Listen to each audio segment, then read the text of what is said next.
Hi everyone, how are you all? I hope you all are doing great. Uh, Before starting today's testimony, I would like to introduce myself उन लोगों के लिए जो लोग मुझे नहीं जानते हैं. My name is Jyoti Chavda. I am a healer in many modalities, a hypnotherapist, past life regression therapist. I am an NLP coach and a tarot card reader. And आज की टेस्टिमोनी एक बहुत ही प्यारी लेडी के बारे में है. Again नाम बिकॉज वो नहीं चाहते तो मैं शेयर नहीं करती.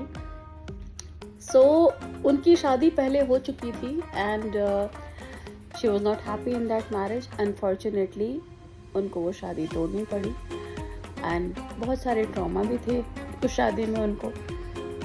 खैर जब वो वहाँ से आई डिवोर्स लेकर के तो घर में उनको फोर्स किया गया कि आप दूसरी शादी करें. उनका एक बेटा भी है.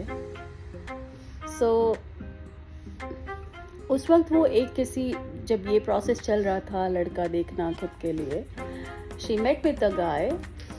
उनके वो भी डिवोर्सी थे एंड क्या होता है कि जब हम इमोशनली थोड़े ब्रेक डाउन होते हैं तो हमें एक इंसान जो थोड़ा समझे, जो थोड़ा समझाए, हमारे इमोशंस को समझे, सही गाइडेंस दे लाइफ में, तो हमें लगता है कि ही इज़ द वन और शी इज़ द वन. यही हैं जो हमें समझते हैं और वो प्यार जो हमें पहले नहीं मिला हम वो ढूंढने लगते हैं.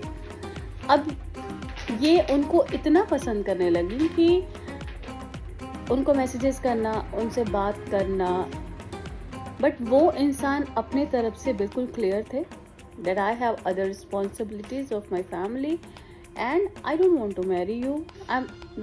Don't want to marry you as in I cannot marry. I like you but I cannot marry. So better you don't wait for me. आप अपने लाइफ में आगे बढ़ जाए. बट ये नहीं बढ़ पा रही थी क्योंकि कहीं ना कहीं ये उनसे इमोशनली अटैच हो गई थी. बट अगेन क्योंकि फैमिली से एक था फोर्स कि तुम अपने लिए सही पार्टनर ढूंढो एंड शादी करो. ये मेरे पास आई बिकॉज ये अब डिप्रेशन में जा रही थी एंड इन चीज़ों से निकलना, एक पहले शादी टूटा हुआ, दूसरा एक इंसान जो इनको मिला जो थोड़ा संभालता और संभाल रहा था, बट उनसे इनकी शादी हो नहीं सकती थी और वो आगे बढ़ नहीं पा रही थी इन चीज़ों में. जब मेरे पास हीलिंग के लिए आई एंड किसी फ्रेंड के थ्रू ही आई थी ये मेरे पास.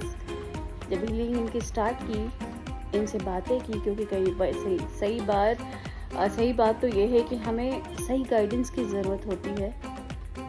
एक टॉक थेरेपी बहुत ज़रूरी होती है इन कंडीशंस में, जो कि उनके साथ कई सेशंस में किया मैंने. एंड देन उनकी हीलिंग स्टार्ट की बिकॉज हीलिंग हर चीज़ में बहुत मैजिकली काम करता है. और उन सब से भी ऊपर कई बार हम अपनी एबिलिटीज़ को नहीं समझते, अपनी सेल्फ लव को नहीं देखते एंड जो प्यार हमें पहले नहीं मिला किसी से, फिर हम किसी और में ढूंढते हैं. अपनी वैल्यू समझते नहीं. यहाँ ये भी कम था उनके केस में. हीलिंग स्टार्ट हुई and all of the sudden उनके लाइफ में बहुत सारी चीज़ें चेंज हुई in terms of income.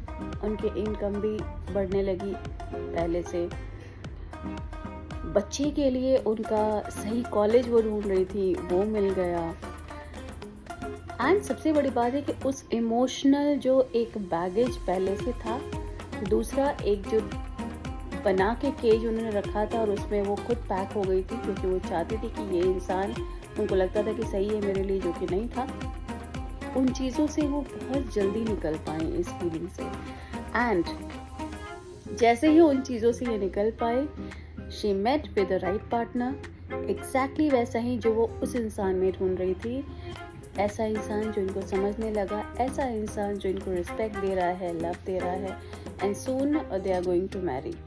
I am very happy for her. And यहाँ पे दिल से निकलता है thanks to God, thanks to all my mentors.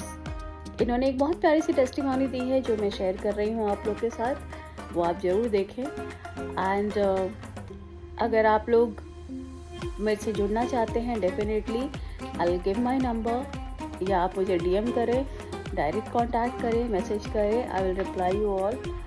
Also please like and subscribe my channel so that आपको ऐसे ही टेस्टिमोनीज मिलते रहे। एंड आपको कोई क्वेश्चन चाहिए, सून आई लॉन्च मेनी कोर्सेज, तो आप उसके बारे में भी मेरे से पूछ सकते हैं। Till then I see you in the next testimony. आप सब अपना बहुत ख्याल रखें। Take care all of you.